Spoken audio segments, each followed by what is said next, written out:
All right, staying on the market, let's bring in Miller Tabak Chief Market Strategist Matt Maley. Matt, good to see you. I know you are an astute watcher of market technicals. Now, within the course of a week, we've had disappointing profits out of JP Morgan, weakness on margins there, seeing the same thing in Goldman Sachs. Stock is still getting slammed in the session.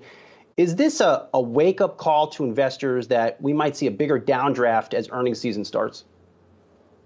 Well, it certainly could be. I mean, one of the things we do have to remember, though, is that it's kind of weird the way what happens with the bank stocks. Even when they report good earnings, for whatever reason, the group seems to go down. I mean, it rallies into the earnings season. They always report at the very beginning of that earnings season. And then the stocks seem to sell off a little bit.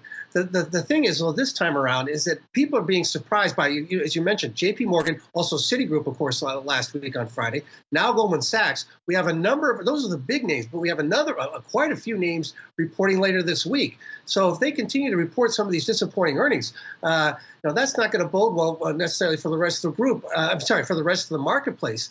And remember, the earnings were as good as they've been this year. We're still a very, very expensive stock market. So we need a really, really good earnings season if the market's going to rally further in a face of a Fed that's nowhere near as accommodative as it was last year. Hey, Matt, it's Julie here. We got the monthly Bank of America Fund Manager Survey this morning that showed that banks are the most held right now. Tech is where people are selling. And so when you get selling like this in the financials, what are the sort of implications and ripple effect that we can see in the market? Well, one of the things that we get, of course, is that we've seen so much more weakness in the NASDAQ than we have in the S&P. And what you worry about as the market starts to come down, when the market first starts to come down, you have people going in and they buy, they find certain groups where they have flight to safety in the stock market. We saw that in December with 2 or 3 really big cap names like Apple Computer. They stayed with those tech names. Then they were like, okay, that's not really working because rates continuing higher. Let's go into the banks and the energy names. But at some point, when the overall market gets hit, they all go down. I mean, obviously, you'd like to see certain groups will outperform, but even the ones that have a bullish, their outlook still looks quite good. They all come down, and that's the big concern right now. Is that the banks and even the energy stocks are holding up today. But if they start to roll over, then there's no place to hide, and then people just go simply into the treasury market or gold or things like that, and the whole market starts to come down. So that's my big concern: is that people have been finding some flight to safety trades within the stock market, and they're starting to lose those now. Well, Matt, is it time to start nibbling at some of these tech names? Because you still see them trading in tandem with the rise in the 10-year yield, but if they're so under-owned or not liked right now, why isn't that an opportunity? Well, because they're not necessarily cheap. I mean, the whole thing we have to worry about is what would happen with the Fed provided excess liquidity, emergency levels of liquidity last year, long after the emergency had passed in the economy. And so the stock market pushed much further above the underlying fundamentals, even though the fundamentals in the economy were improving and earnings were improving quite nicely. The Fed's emergency level of liquidity pushed the stock market up just as fast as the economy, so it never was able to play catch up.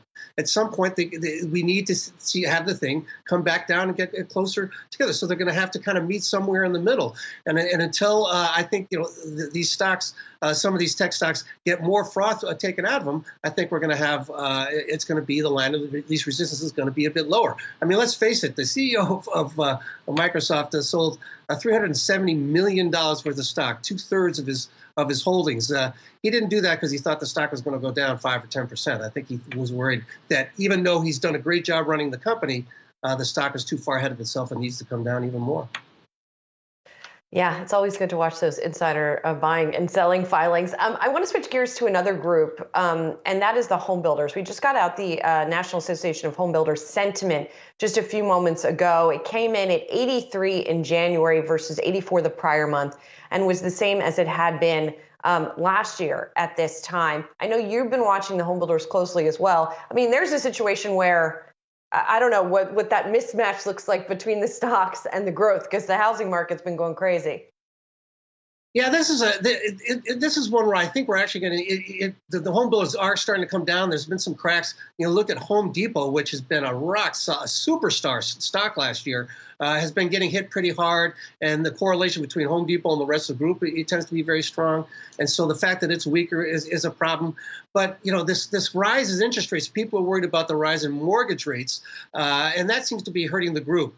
To be honest with you, though, I do think, even though it should come down a little bit further, it's going to provide a great opportunity for this group because, one of the great hedges for inflation are hard assets, including homes. I mean, during the 1970s, when we had even worse inflation situation, real estate, especially residential real estate, did very, very well.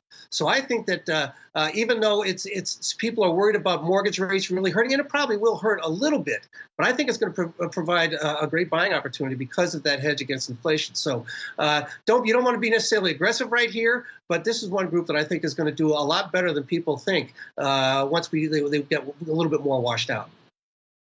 And Matt, one supposed hedge, or thought to be a hedge, was Bitcoin against inflation, but that has really gotten blown up here. Any opportunity to start buying here around 40,000? Yeah, one of the things, 40,000, that's kind of, that's the line in the sand. That's the level that we bounced very, very strongly off, just a few months ago, and it needs to hold that level. One thing I would warn against is some people are saying, are pointing out today that the 50-day moving average on Bitcoin is crossed below the 200-day moving average, and that is a death cross. It actually isn't a death cross. It has to be, you have to see both moving averages declining. The 200-day moving average is still rising for Bitcoin. So I'm kind of confident. I think the thing will hold 40,000. So it could be a way where you want to nibble a little bit more here, but you do have to be very careful because if it does break below 40,000, that momentum play is just going to be completely thrown out the window, and people are going to start thinking that it's going to drop quickly to 30,000. So like usual, if you're trading in the cryptocurrencies, you have to be very, very nimble. And the one thing, again, with the Fed pulling back, they didn't go from neutral to tightening. They went from massive stimulus programs to tightening. That hurts assets that were helped by their large S. One of those were crypto. So you need to be very, very careful, very nimble here. And you might still want to look at gold as an inflation, a hedge on inflation. It's worked for 5,000 years. I can't imagine it's going to stop now. Well, hopefully 5,000 years we're still here and we can have you back and talk about the move in gold. Miller Tabak, Chief Market Strategist, Matt Maley. Always good to see you.